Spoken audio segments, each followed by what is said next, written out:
कैसे हैं आप सभी। लखनऊ शहर से भगवा प्रणाम, छोटों को शुभ आशीर्वाद। अभी कल करवा चौथ का व्रत था देवियों का, जिसमें पति देव का पूजन किया जाता है। भारतवर्ष के कुछ क्षेत्र में होता है, कुछ में नहीं होता है, लेकिन पूरे वर्ष के बीच में एक दिन पति देव का भी चरण स्पर्श देवियाँ अपना करती हैं। पहले से परंपरा चली आ रही है, आज भी वो चल रही है। तो उसको निभाने के साथ इतना निभाना कि ज़िंदगी ठीक ठाक चले। पूजन के बाद ऐसा ना हो कि 10 दिन बाद झगड़ा करना शुरू कर दो।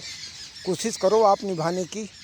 और पतिदेव भी ऐसे खुराफाती हैं जो दारू पीकर और हंगामा करते रहते हैं। केवल पत्नियां ही एक अकेले कैसे निभा सकती हैं। कमाने वाले आप हो, एक पैसा कमाओगे नहीं, कुछ करोगे नहीं, पत्नियों के ऊपर सब भार दे दोगे।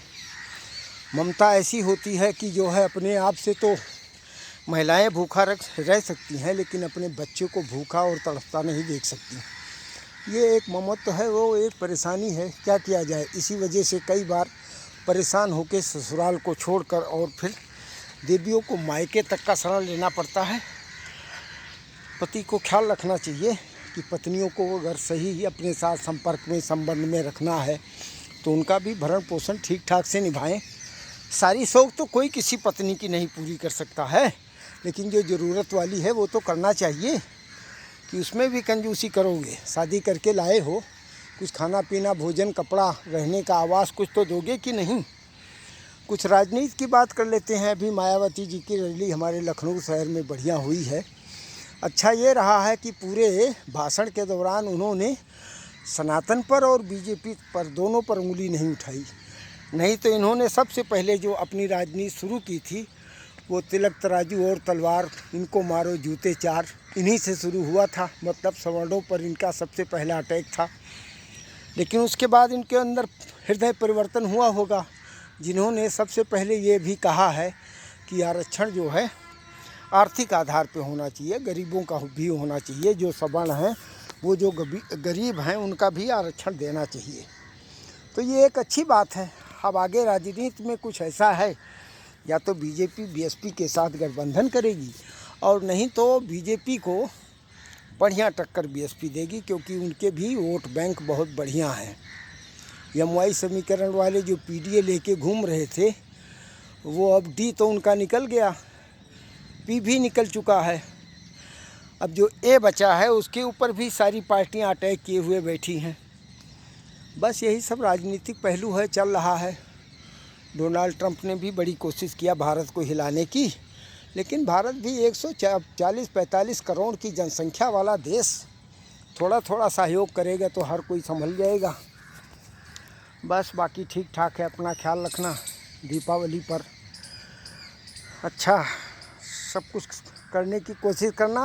पटाखे वटाखे से ऐसा ना हो कि अपना हाथ पैर जला लो। घर मकान तो गांव घर में भी छप्पर की नहीं रह गई जो जल जाएं, लेकिन शहरों में नौटंकी ज़्यादा होती है, फिर अस्पताल में भीड़ मचेगी, उसका फ़ायदा क्या है। अच्छा है अभी तक किसी ने बहुत ज़्यादा प्रतिबंध नहीं लगाया, नहीं तो हमारे हिंदू त्योहारों पर ही प्रतिबंध ज़्यादा लगता है। एक कोर्ट वाला मामला जो जूता प्रकरण चल रहा है, वो भी सुर्खियों में चल रहा है, उसका भी ख्याल रखना। एक अनिल मिश्रा जी हैं, ग्वालियर के हाई कोर्ट के अधिवक्ता हैं, उन्होंने बढ़िया प्रकरण शुरू किया है। देखो, वो तो चाहते हैं FIR करो, जिससे हम अम्बेडकर के बारे में कुछ बता सकें कि संविधान निर्माता कौन है, BN राव जी हैं या अम्बेडकर जी हैं। अब देखो, जैसे जो कुछ होगा अच्छा ही हो रहा है। सब कुछ समय के साथ सब परिवर्तन होता है, सब बदली होता है। बस अपना ख्याल रखना, ठीक रहें।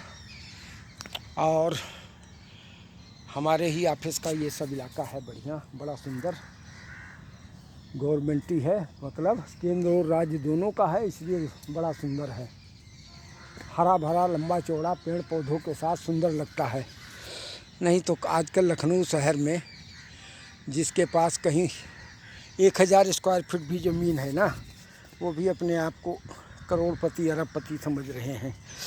चलिए ठीक है, अपना ख्याल रखिए, खुश रहिए, स्वस्थ रहिए।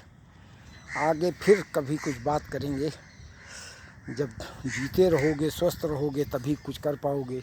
एक बीमारी आदमी को परेशान करके रख देती है। जय हिंद।